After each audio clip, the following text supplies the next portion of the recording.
enzi mama kangano Mboroma mama uchirungona enzi Mboroma camp ndo yainge iri refugee ese yeZimbabwe vanga vari muRusaka kupi vachibva kumusha kupi vese vanga vakasungwa vari paMboroma ipapo saka ini ndo ndapoindwa ndiwe commander weMboroma camp went command comrades inoona comrade Gwauya vadzokera back to East Africa vadzokera saka so tagara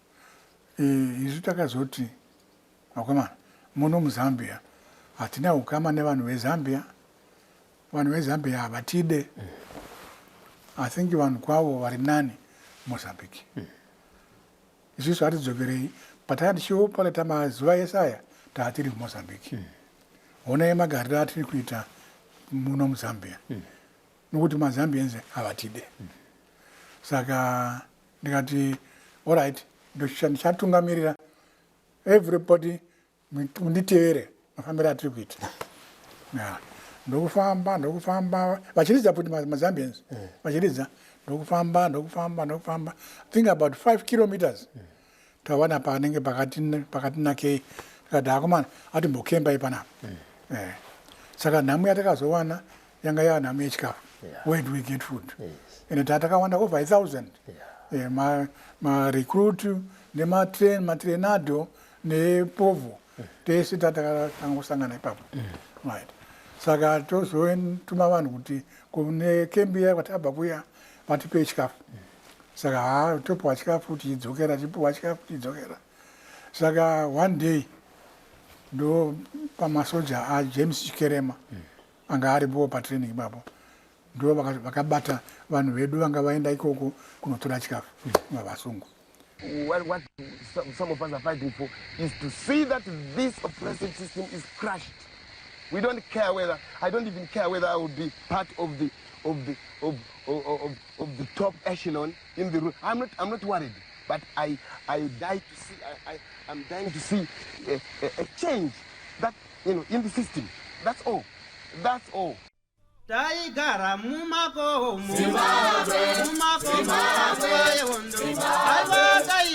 manya dakabatesa tichichingira Zimbabwe taigara mumako manya dakabatesa tichichingira Zimbabwe vakomana vasikana magori manya dakabatesa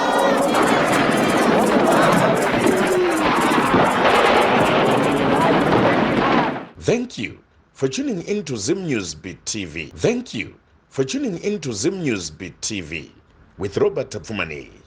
Wedimba yasvika kukempi kuti vakomana vaya vaenda kunotora chikafu kukempi yeZambia vasungwa nemafloris but organizer group redu ndokuenda kuya tasvika kuya kukempi yemaZambians ndomba maZambians vaya vatisunga ndomba vaita mistake kwakupfura komanda wavo iyo maZambians just imagine tatakamira comrade Gwauya apa inini apa iye mukomanda wavo apa 3 saka vaida kupfura Gwauya vaita by mistake vapfura komanda wavo paMboroma right so tomba tazota retreat kudzokera kukembi kwedu saka vakazouya vana James Chikerema vana Ngomo vana James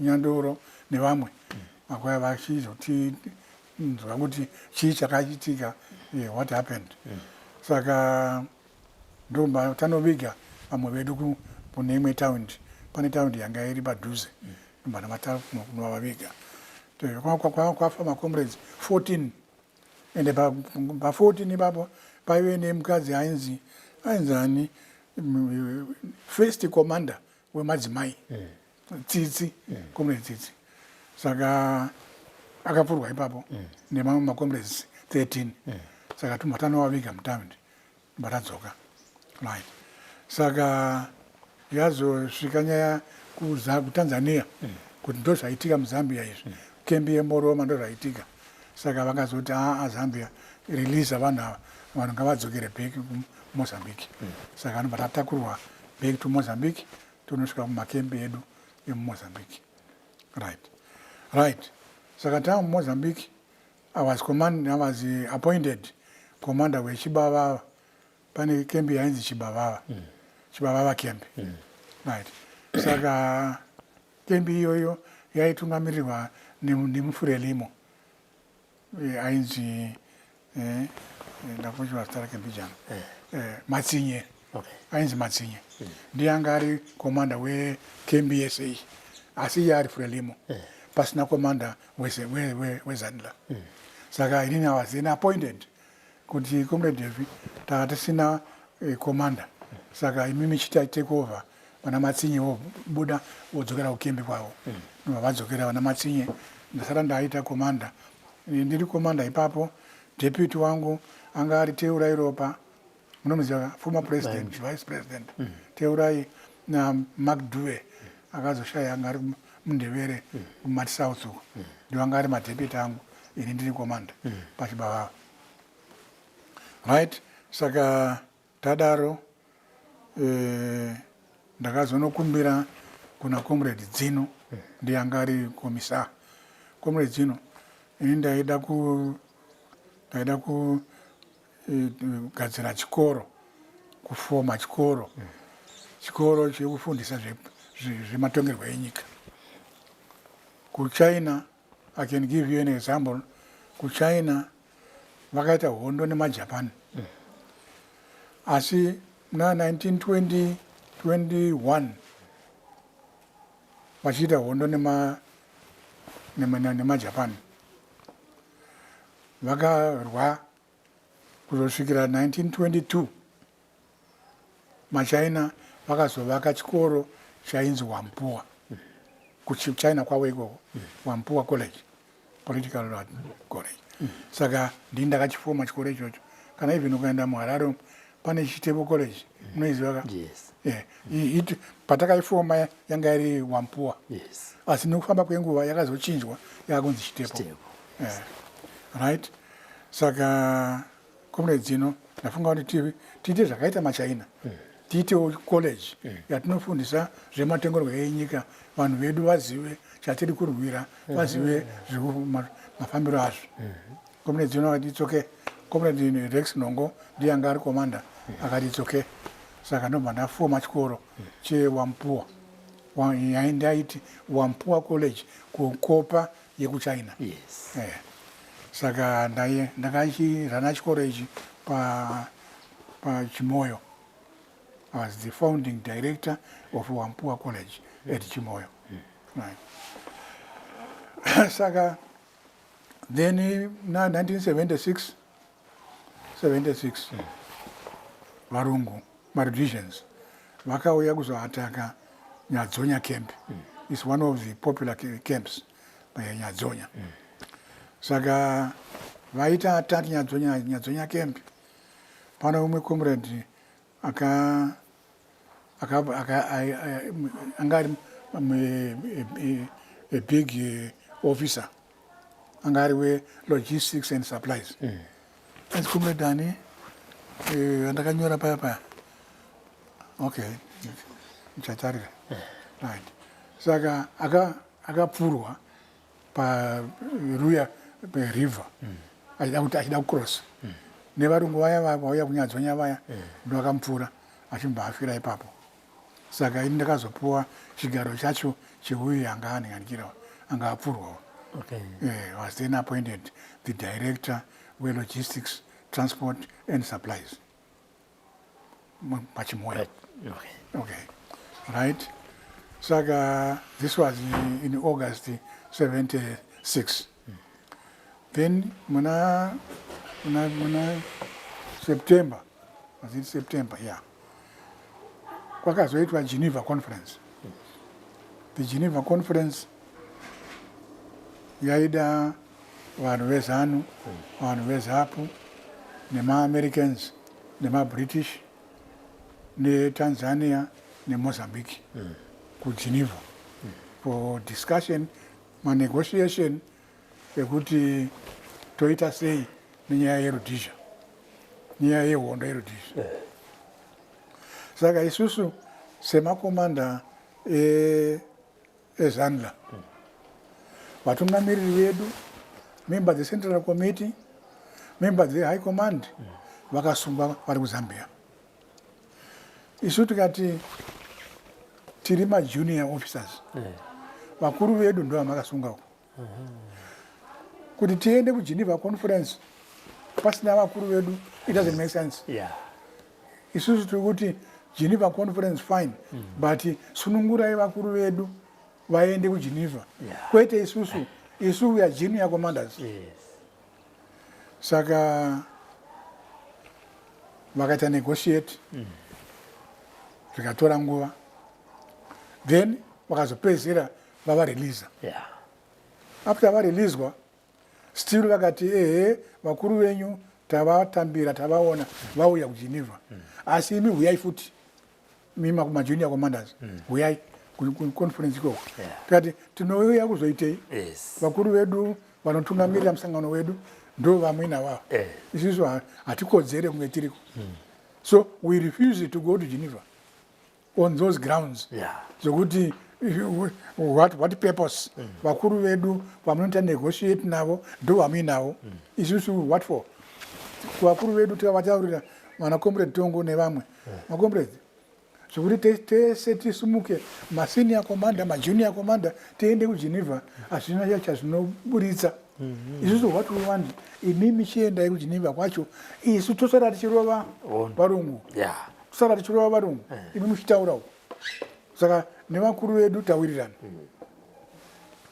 but uyu Samora Machel haana kuzvibvumira akati maifanira kunge manga muriko kuGeneva nyange dai vakuru venyu makavarwira kuti vasunungurwe vakasunungurwa asi imi maifanira kunge muriko tiri kuti tichiite tiri majuniors plus ndo time yarati we want to intensify the war kuti tiite benefit kuconference depends kuti tarova hondo zvakadii yes this ndio maonera atinoita saka ndokumbata Samora Machel atisunga takasungwa kana dai paine mumwe mataura naye anofanira kukutaurirai nenyaya yacho yeGeneva conference kuti hapana tata kutaurirai neGeneva conference vanongotaura kuti yakaitika but yamakutaura manje yapersonal experience as an individual kuti makasungwa because makaramba kuenda ndizvozvo we refuse to go to Geneva and akatisunga vamwe vanofunga kuti takasungwa naTongo kana takasungwa nemakomanda edu takasungwa neFrelimo kwete mazanla vaitoshamisikawo kuti what is happening you see and explanation yacho yaComrade Samora yayekuti marambire ekuenda kuGeneva isu tiri kuti to go and do what kuGeneva to go and do what vakuru vedu munavo vasunungurwa munavo these are the people to negotiate on our behalf you see so ndokubva yeGeneva yaenderera mberi kusvikira around November ndobva conference yanzi postponed takuzokondonya next year January tozokondonya neGeneva conference right saka Samora Machel akamba ati meanwhile takamirira kuzosangana muna January hatisangane muBeira tinzwe kuti are there problems because vekuzapu vanga variko kuGeneva vatungamiriri vacho Central Committee vanga variko makomanda ekuzapu Zipra anga ariko asi kuZANU vatungamiriri vanga variko asi makomanda vakaramba kuenda so ndopakanzi let's meet in January 77 tione kuti tingaisorova senyaya yacho right saka come 17 January 77 meeting Mbeira topinda meeting muya makuseni uyu ndinhingi varipuwa ma introductions ka vanga vari kujeri vaya nevamwe makomanda wo vachipiwawo maningi right then vikanzi this time taakubreaka for lunch. We are now breaking for lunch. And after lunch, we come and continue the meeting yedu. Taakubuda paya. Saka, we high command, ye Zanla, munobuda ne doir. Central committee, munobuda ne doir. Ma junior commanders, munobuda ne doir.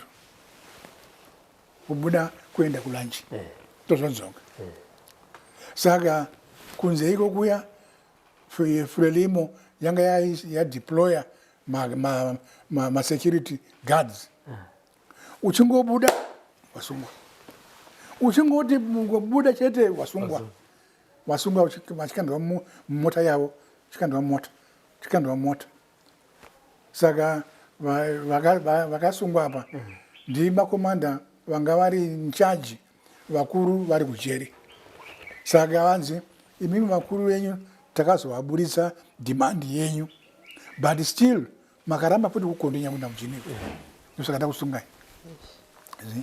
so ndo zvakaitika pahondo yegeneva nekusungwa kwembeira right saka inini ndiri mumwe weavo vakasungwa pa meeting ye 17 January. Right. Inini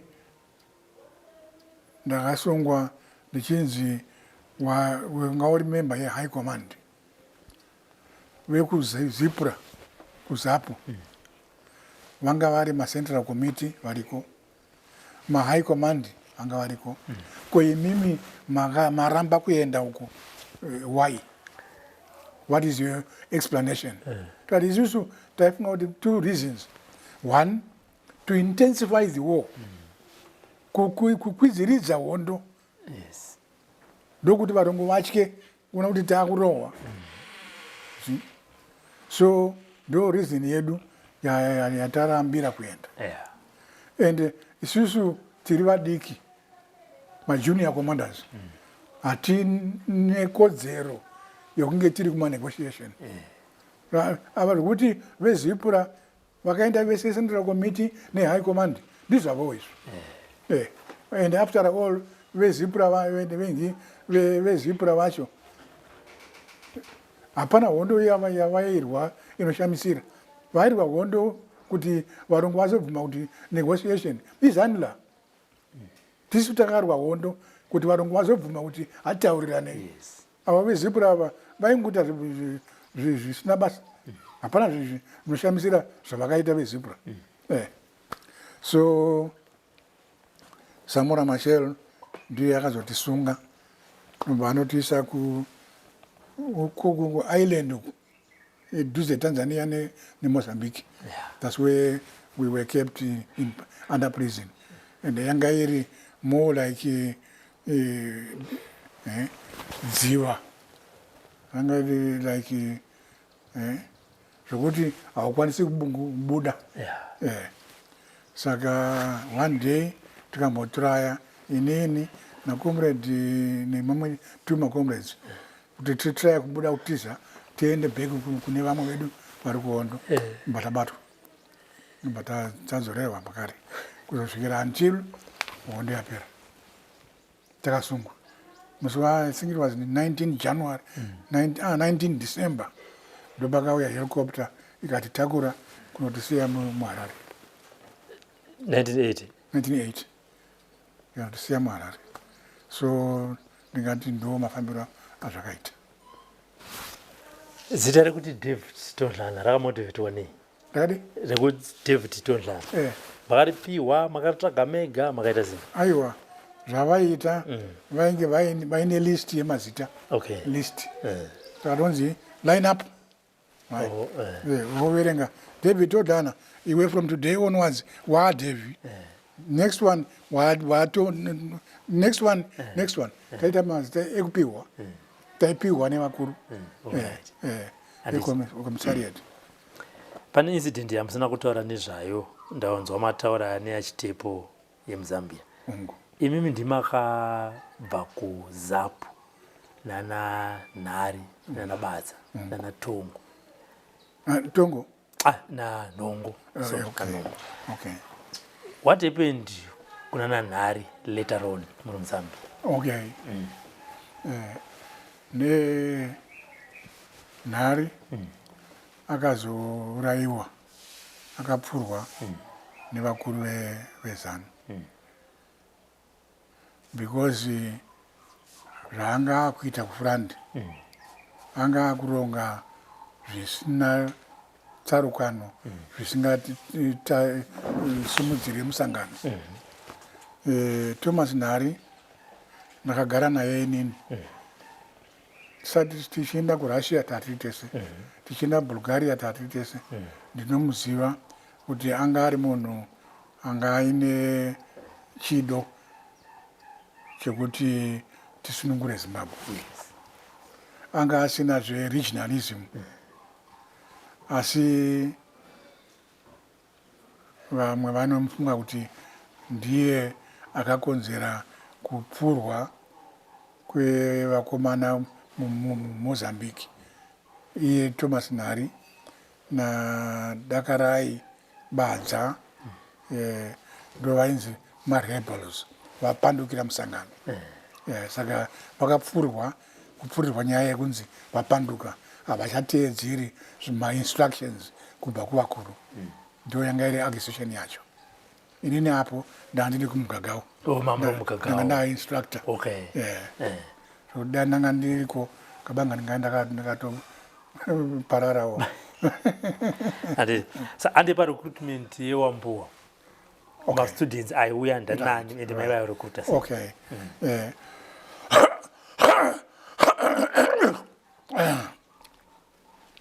My recruitment my students my instructors. Yes. Yanga iri responsibility ya comrade Dzinashe Machingura. Okay. Dzinashe Machingura ndiye anga ari political commissar pamugagao pakembi paya. Comrade anzani uyu ukamutare anga ari commander.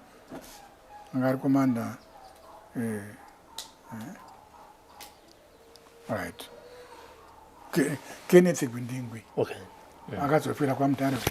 Kenneth Gwindingwi ndiye anga ari camp commander wepamugagao.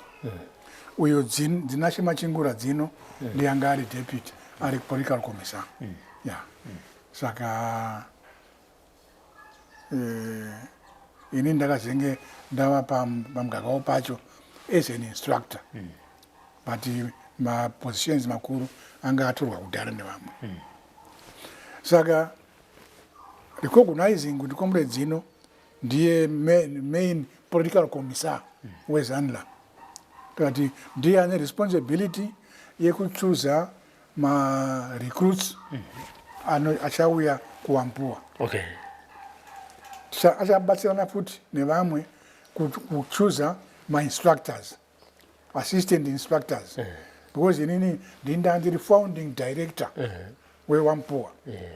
Saka changa chakudiwa is to look for others who will also be appointed as instructors, but who would fall under me.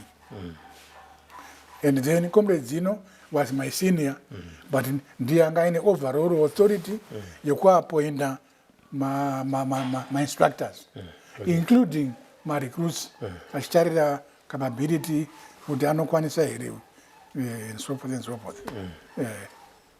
So Comrade Zino ndiye anga vari responsible for the appointment of instructors, as well as selection of students for Wambuwa. Pamburoma, you were there. Yes. Pakafa 14, including Tsitsi, the first female commander. Including Tsitsi, And it's the first female commander. Watengwa ibata. Comrades, yeah. Who killed these recruits? Vakaurayiwa nemazambians, vakaurayiwa nevanhu vekuzapu. Chii chakanyatsoitika ipapo? Vakaurayiwa nevanhu either Zambians or ava vachikerema. Ainzi mai vachikerema. Mafloris. So we think Zandla, Zipra, yanga isina too much problem nezandla. Asi vaiti vene problem ndevava vene ngawa. Because ndoma vanga vakabvaka, vanga vari kuzandla. Vakazobva vakaenda kwachikerema. Saka ndo vanhu vanga vaine botso nesu vaenda kwachikerema. Kwete mazipra. Saka akasunga vanhu iZambia. Asi akazopfura vanhu. We think it's either Zambia or Zandla yachikerema. Yeah. 14. So ndo incident yakasvika Vastoli. Exactly. Take us through. Yes. Kwakauya Ndabaningi Stole, kukauya James Chikerema and James George Nyandoro. Ndo vakauya kuzotaura nesu maererano nezvanga zvaitika kuti titsanangure chii chakutora nzvimbo kuti muzoridzirwa puti. Vatatsanangura ini ndini andiri mukuru kaipapo, ndini andiri camp commander. Ndibva ndapa report yangu kuti isusu takamuvha from the old camp tichinoita establish a new camp. Saka chikafu taipuwa neZambia. But Zambia pamwe yaimboramba kutiunzira chikafu. Tichizotumira vanhu vedu kuti vauye vazotora. Saka musi iwoyu takatumira vanhu vedu as usual kunotora chikafu. Vasvika kukembi yeZambia vobva vasungwa.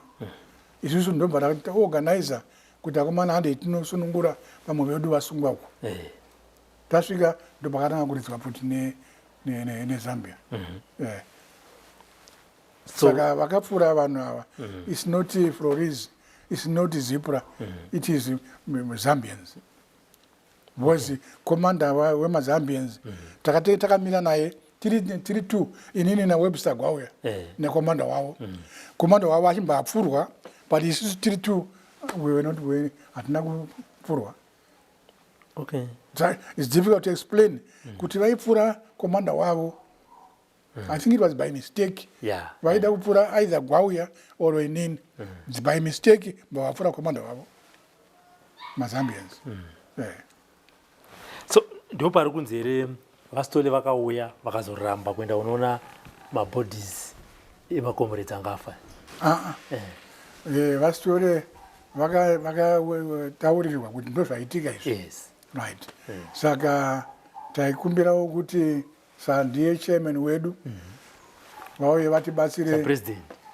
Vatibatsire tinoradzika hama dzedu dzashaika idzi. Ndabaningi Stole anonzi akati kune mwana kuCanada anga achirwara mwana wake. Saka anga atove booked for an air ticket yekuenda kuCanada. Saka haigona kuti amboita postpone jeni yacho. Saka aizoona zvaangaita adzoka.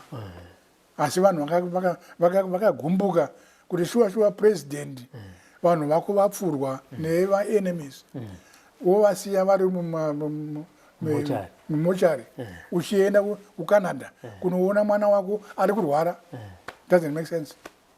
So that is what happened. That didn't make sense. But imi muchiona Comrade Devi munhu abhuka tiketi handiti zvekuti aende kunoona mwana ari kurwara. Zvanga zvakakodzera kuti akansele tiketi angonoona zvitunha mumochari. Imimi maonere enyu mimi ndatsakagara panapa panguva iyoyo. That's the best decision. Vana vapfurwa ndevako, mwana ari kurwara ndewako, vese vana vako. Uyu afa, uyu mpenyu. Saka I think it only made sense.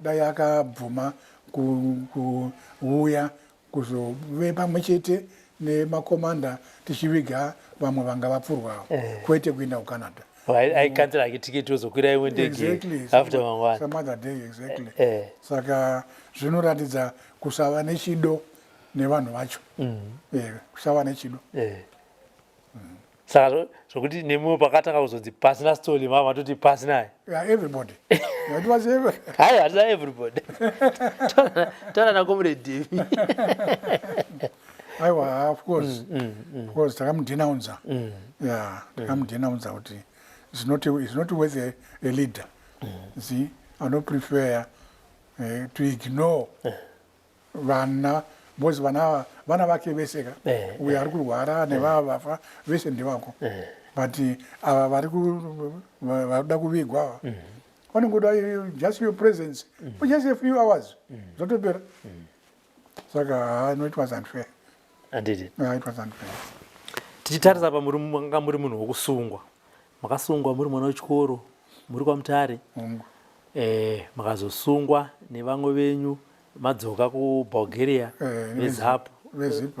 vezipra pamanga maida kunotora vamwe handiti makazosungwa zvakare naKaunda in fact atosiya pamwe pamakatanga kutosungwa makrosa Zambezi mabvunza vanhu kuti ndira kuenda kuoffice kuZimbabwe House ndokusungwa ndokuendeswa kuZambian Police Camp handiti ndokuzosungwa mabva kuBulgaria nevamwe venyu ndokuzosungwa pakafa vachitepo handiti naKaunda ndokuzosungwa zvakare naSamora pese pamakasungwa apa patreatment yamunoti nhasi apa ndira kumunyatsobatwa mushe apa ndepari hapana pokuti handina kubatwa mushe ndiri musungwa what do you expect musungwa kuti awane what treatment haiwa izvo handiverenge izvo izvo handiverenge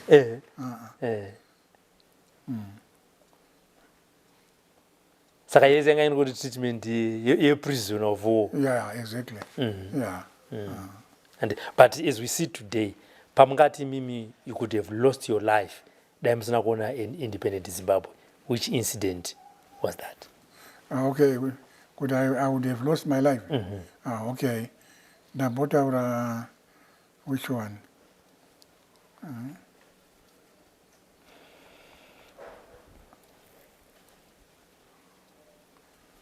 Okay, pandataura papa muchiwesho. Okay. Pandakaikumbira fodya. Kune uyu anga ari padhuze nenawe welogistics taigona because we were no longer alert you see I think apa it was lucky kuti hatina kupurwa ipapo ndakatozopurwa later after some distance but otherwise ndo hondo yacho saka incident yesvikiro iri rekumount Darwin yakatongopera yakadaro nekuya kwemahelicopters takatobva tadispersa we dispersed vamwe vaenda vakadai vamwe vaenda vakadai helicopter ichitenderera tichingoneya tichienda but sevanhu vaitakura zvombo vachisiya muna Zambezi nekunza muMavharadona makuda kutanga kuronga hondo mauya magroup of 45 vamwe vaendeswa uku imaendeswa uku chamakatanga kusweta kuPovu approach yamakasweta kuti vanzwisise nezvegwara ramakanga maingira muZimbabwe makasweta sei? taipinda mumamisha umu ende isu tasingapinde munhu wese taive vatai makomisa ndo vataita select vopinda mumisha umu vonotaura neveruzhinji kuti hondo yaakutanga isu tiri vana venyu tiri maZimbabweans vamwe vaiaccusa vachiti aiwa ndive kuzambia saka isu tatine task to explain kutsanangura kuti vazive kuti hondo yatanga ndo yanga iri task yedu zvekurovana nevarungu it was secondary even pandakaenda kumugagao ndachiudzwa naTongo as an instructor ndakumugagao this is one of the issues that I was emphasizing macomrades tatanga hondo but hondo ishi tinofanira kuita very careful count as to how many we are. Tiri vangani. Yes. Varungu, masoja nemapurisa vangani. Hatigoni kurwana navo tikawina. What we want is to recruit as many my youths as possible. To build up an army. Army yedu must be built up. It reasonably big. Neku tichifundisa veruzhinji vomamisha kuti vazive kuti hondo iyi ihondo yavo. It is meant to kuvasunungura kubva musungwa nevarungu. Saka the major thing to do, my comrades, kwete kutsvaka kuti varungu vari papi tunopfuura. Muri vangani? How many are you? You're only 7, you're only 5, right? After 1 or 2 battles, the hondo yapera. Saka tinoda kuti tiite emphasize nyaya ye-recruitment. Recruitment yema youths. Also, nekuita mobilize, organize veruzhinji vemumamisha vazive kuti hondo iyi vari kurwa hondo iyi ndivanani, isusu tiri vana vavo, vazvizive izvozvo kuti ivo vane role to play. Hondo iyi hairwiwe nesu toga. It is everybody. Asi tine maroles akasiyana. Isu vechidiki tinenge takabata pfuti tichiridzirana nevarungu. Imi vabereki vedu, hama dzedu, basa renyu nderekutiudza mafambiro ari kuita varungu. Mafambiro avanenge vachiita. Right? Kuti information ne-recruitment of the youth. Isusu, we do the fighting. Yes. So these are some of the languages that we were applying, especially Kumgagao camp, because in India from the front. Yeah. Tandri front. Wanda gara for some time. Yes. Saka ndakuziva zvinodiwa, what is to be expected. Saka apa ndakufundisa ma-recruits vanenge vari pa-training. Makomrades, hondo iyi hatingamboirwa tega tiri 45. Hatingamboirwa tikaiwina. What we need to do is to build our army, our own army. Smith ane army yake, we need also to build our own army. Then tikavaka army yedu, then at least we have somewhere to start. And veruzhinji vanababa nana mai vane roles to play. What roles to play? It is to give us information yemafambiro anenge achita varungu in that area. To give us food. The role yana baba nana my youth you go for training. So ninge marizo yacho chifundisa vanhu. Musamanyira kurova varungu. That's not it. Because you won't go far. You won't go far. Let them go. Kana uchivaona vachipfuura siya imimi nzvengai. What we want is to recruit. Vechidiki tiite army, tiite build an army. And madzimai vana baba vange vachitipa support. Vazvizive kuti hondo iyi ndeyavo. What roles do they play? Ndo tinofanira kunge tichiita izvozvo. Yeah. So at one point, do you regret crossing the floor from Zipra to from Zapu to Zanu? No, not at all. No, not at all. Yeah, because zvakamboitika apa tiri kuZapu iko patakabva kuRussia takauya muRusaka. Right. KuRussia uko ndandasiya kutaurira ndandadzingwa kuchikoro ndakanga ndadzingwa kuRussia. Ndakadzingwa nenyaya yelanguage.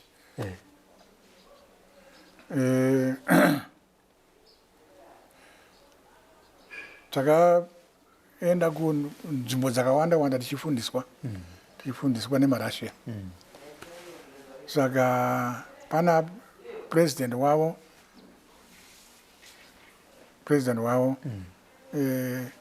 JV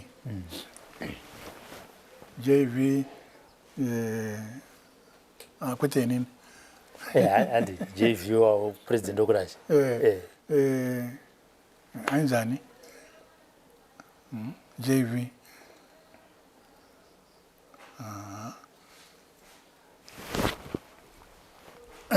ausumuziya ere JV handisikubuza handi pa incident ndinoda kuti JV Stalin okay right David Stalin saka inini ndakapiwa zita rekunzi David Todlana uyo ainzi David Stalin JV David Stalin ndiyanga ari president weRussia right saka anonzi iye nevatungamiriri vemapato ezvematongerwo enyika akawanda wanda pasi rese vaishoropodza David Stalin anga asiri right even vamwe vemupati mavo communist party yeRussia vaitotiza vachienda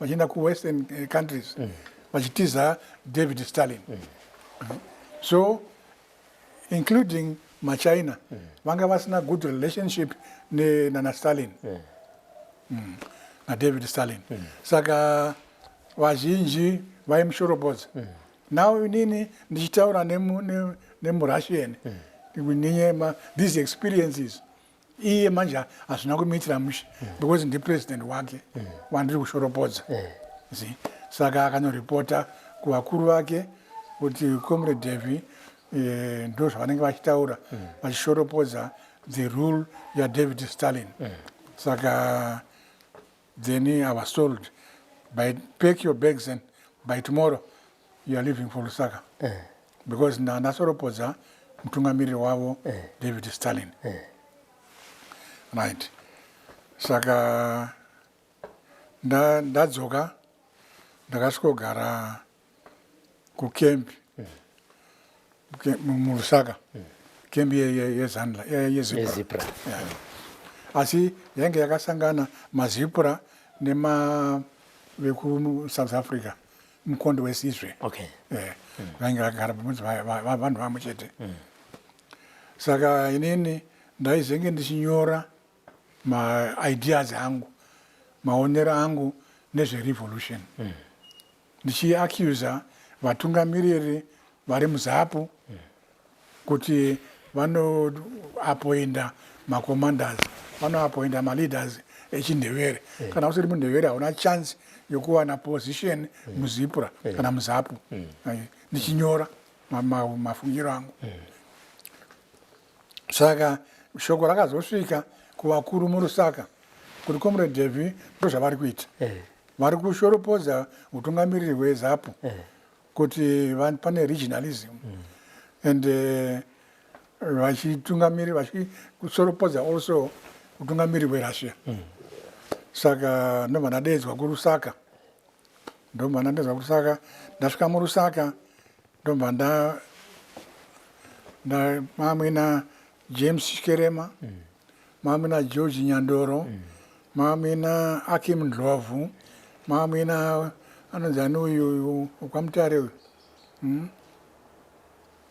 ndakumukwashivambijana right ndo vanga vari panel yekundida kundidzidzisa kuti maonero ako mafungiro ako isi andiZAPU hatibvumire izvozvo right saka anonzaniko kwamutare uko ndiye anga ari deputy commander kuZipra asi achibva kwaMutare saka ndakukoshiwa zita rake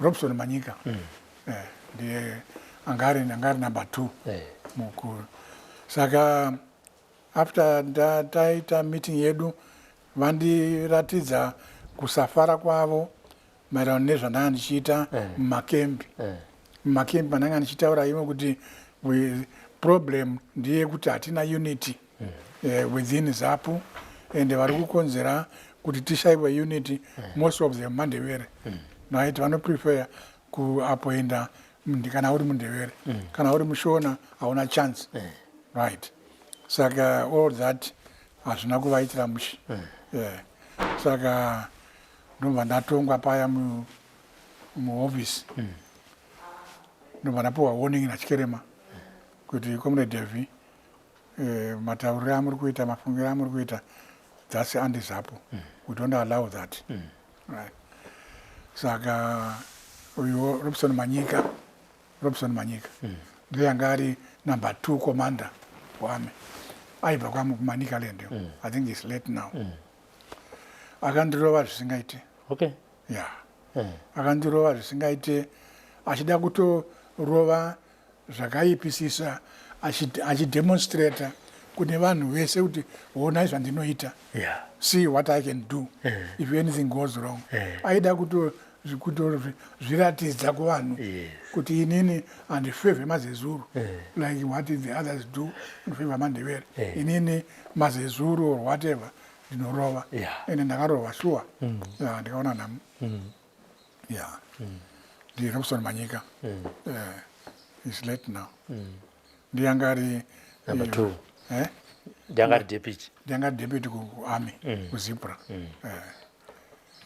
saka nyaya yangu ye-unity between ZANU and ZAPU yakandionesa nhamo yakandionesa nhamo ZANU and ZAPU saka ndopakabva nickname yokuti JV David Todlana ayo kokunzi JV okunzi JV Joseph Vasanovich Stalin nickname yacho asi makazi ndo aisiyo nickname yenyu ndokuti JV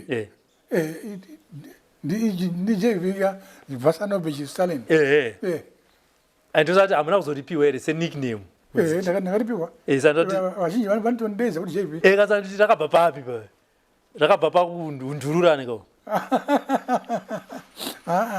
vakabva pana Stalin Stalin ndo ananchaura yekuti the World Communist International yes yanga iri against the Soviet leadership matungamiriri echicommunist emuchina matungamiriri echicommunist mueastern Europe and many other places they were not happy with what JV was doing. JV Stalin they were not happy right. So inini I was criticizing Stalin andidi saka ndaita criticize Stalin nenyaya dzacho zvandipinzawo muna taisireva inini kuti uri kuropodza vatungamiriri verussia iri kutibatsira nezvombo netraining and everything so I was in trouble from that angle ndokuzopiwa kanickname yacho yekunzi JV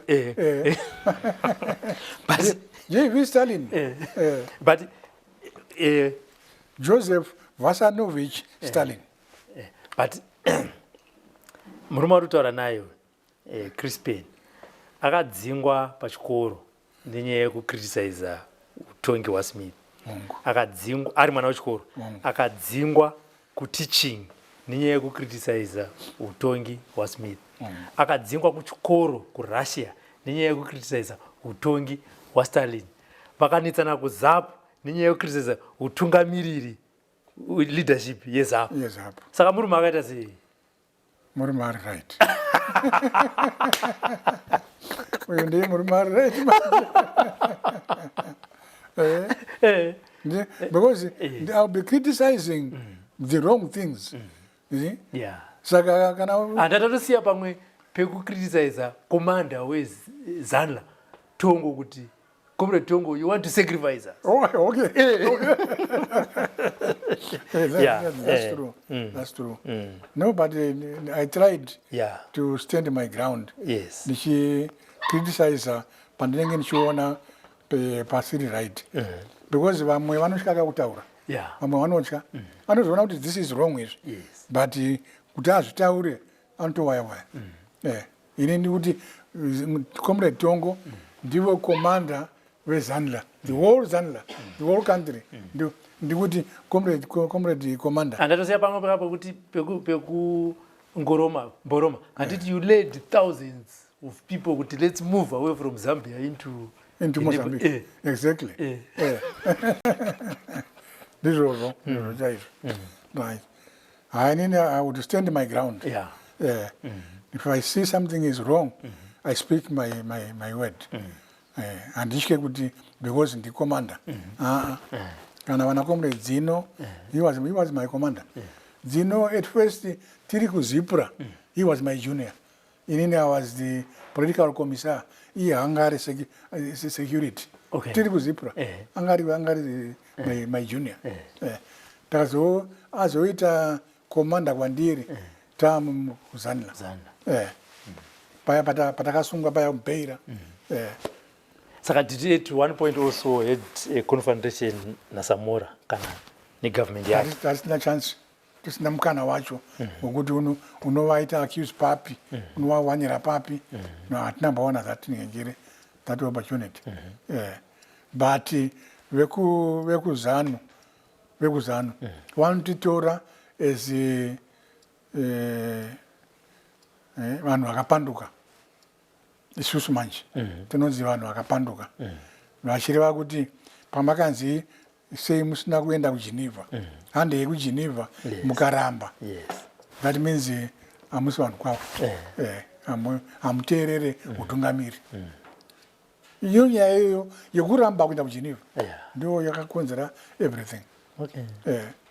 And tamunomu at independence. Right. Ndakatsvaka basa. Ndobva ndariwana ku Ministry of Security. Ndobva ndaappointwa security officer Harare International Airport. As a security officer. Saka ndoshanda 3 months. Ndobva ndadedzwa. Comrade Devi, most of my senior officers in the party, when they go in and out of the country, passing through the Harare International Airport, they don't feel comfortable to meet you at the airport.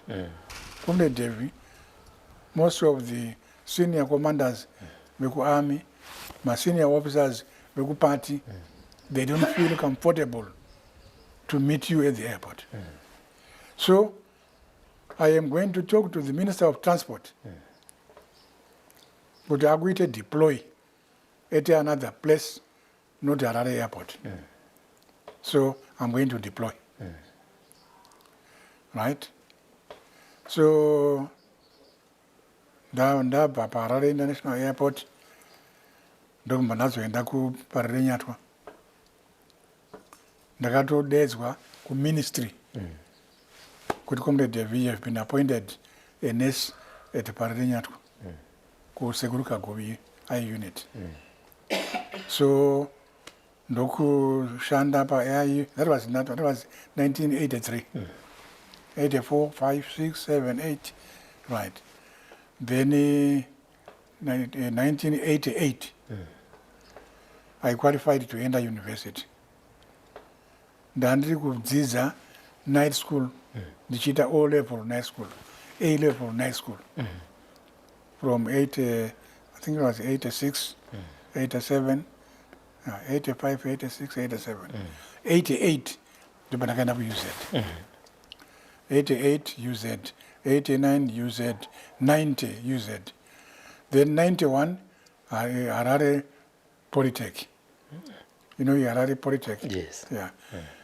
Where I was studying for management of health services. So it was 91, 92, 93, ndiri paHarare Polytech.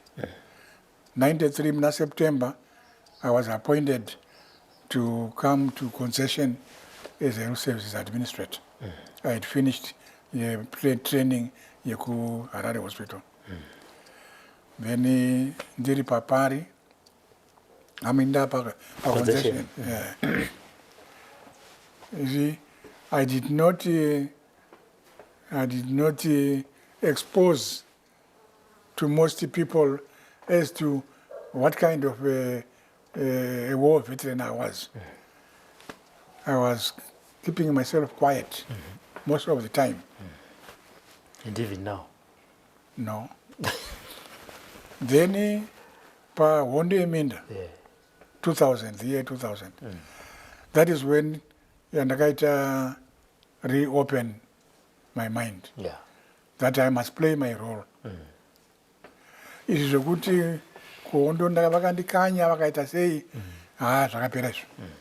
Let me take up my position and continue with the struggle to liberate fully our country. Saka from the year 2000 ndakazoita an active participant paHondo Eminda.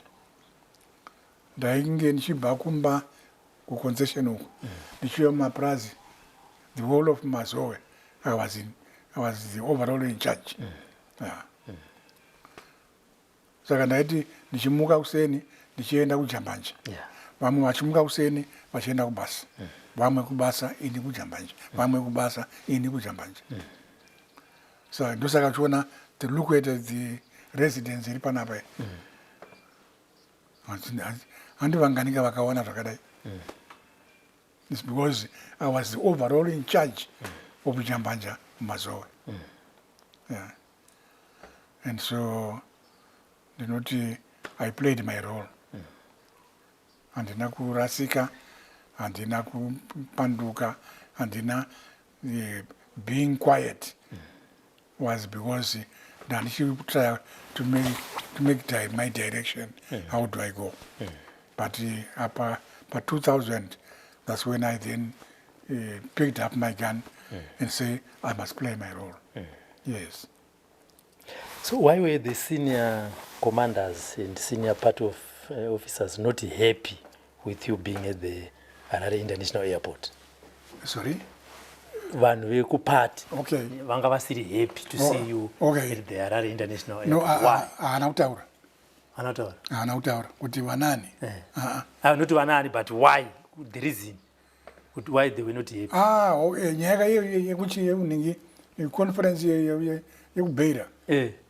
Conference ndobata kasungwa. Ndiyo continuation. That was continuation. Nekuti makapanduka tiri kuhondo makapanduka wana komnede. That is why also ndine such a low grade post in the party. I should be senior. I should have been senior if I didn't have this record. Wewe kuramba chete kwenda kuGeneva. Iye kuna kwenda kuGeneva. Yeah, just that. Kuramba kwenda kuGeneva. Yeah. So as we conclude, I understand you've written a book. Right. Yes. Riri kupi bhuku iyi? Bhuku iri lava hana kuratidza. Not yet. Ndiye ane copy. Okay. Ndine macopies matatu. One copy ikatorwa naLavu.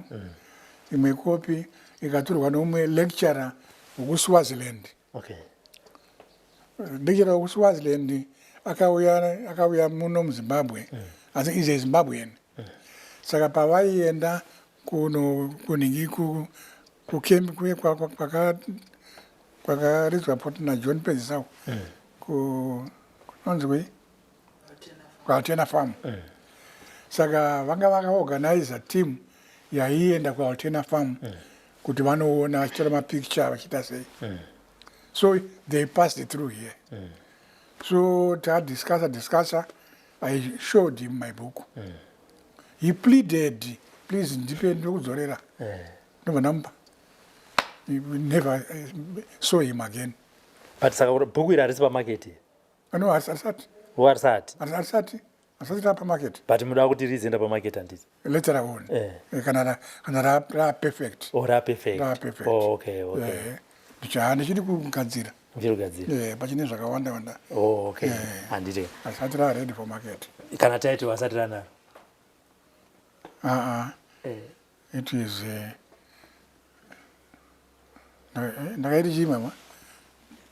telling the story of my journey from Rhodesia to Zimbabwe. Okay. That's the heading. Handiti. Telling the story of my journey from Rhodesia to Zimbabwe. Your last words to your fellow comrades. So, Lavu, I thought kuti riri pamarket because I know kuti you've got a book. So I thought kuti riri pamarket. Saka mira, let's wait. Achatipa kana ra perfect. Okay. so that we can also push it market imomo Okay, kuti vanaiti vatenge. Alright. So I was saying kuti as we conclude, your last message to your comrades that are watching you right now, vakafamba nemi from Zambia to Russia, Bulgaria, back to Zambia to Lusaka, Mozambique to an independent Zimbabwe. My message. Yes. Message to my colleagues. Yes. There is not much. There isn't much that I have to say to my colleagues. I only want to say thank you very much for the comrades, those who participated in the liberation of this country. Yeah. We would expect our leadership to make recognition of the sacrifices that we made to liberate our country. We know we don't have enough in terms of resources in our country, but I think the war veterans, they deserve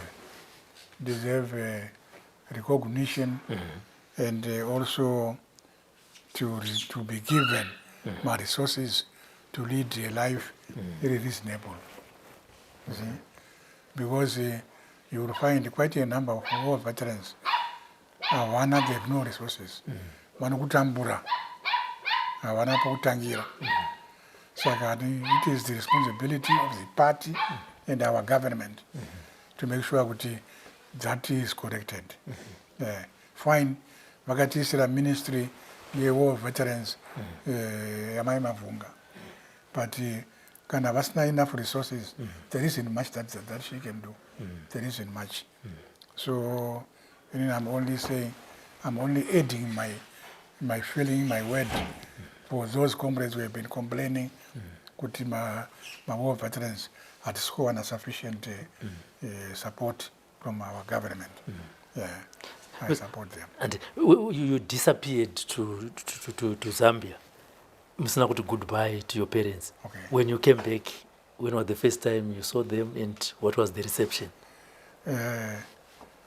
When I came back, I did not go home, Wasad, because I was warned. With my comrades, makapanduka kuhondo paya, moriku beira meeting paya, you were told that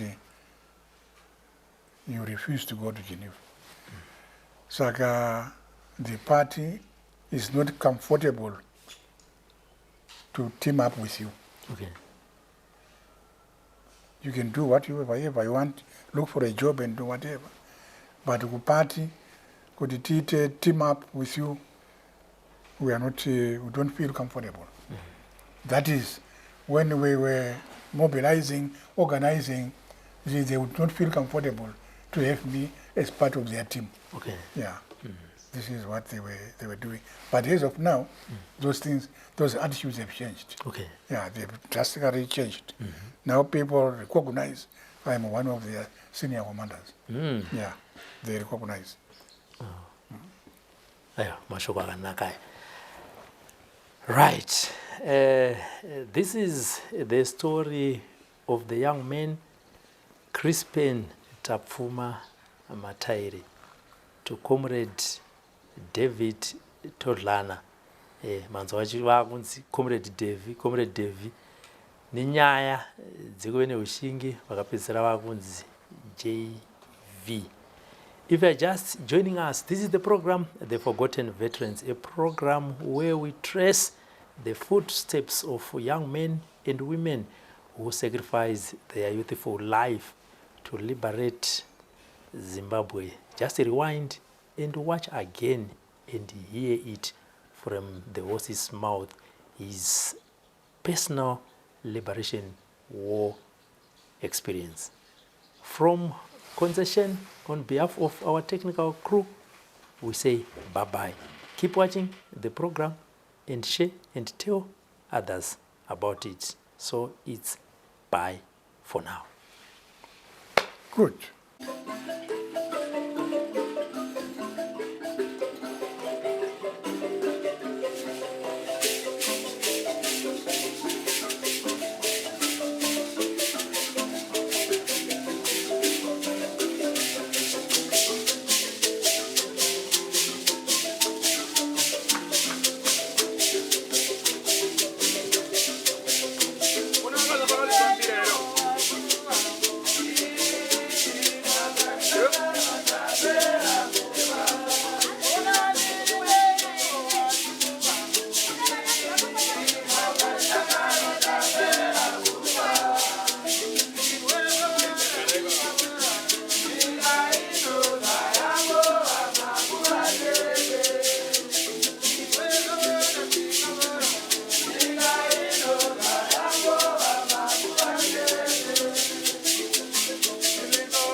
taigara mumakomo mumakomo yewondo taimanya takabatesa tichingira Zimbabwe taigara mumakomo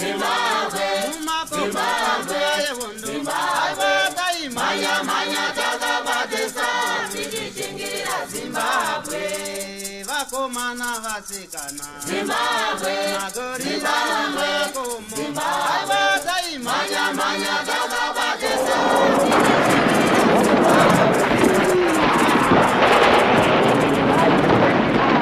For these and more stories, tune in to Zim News Bit TV with Robert Tafumani.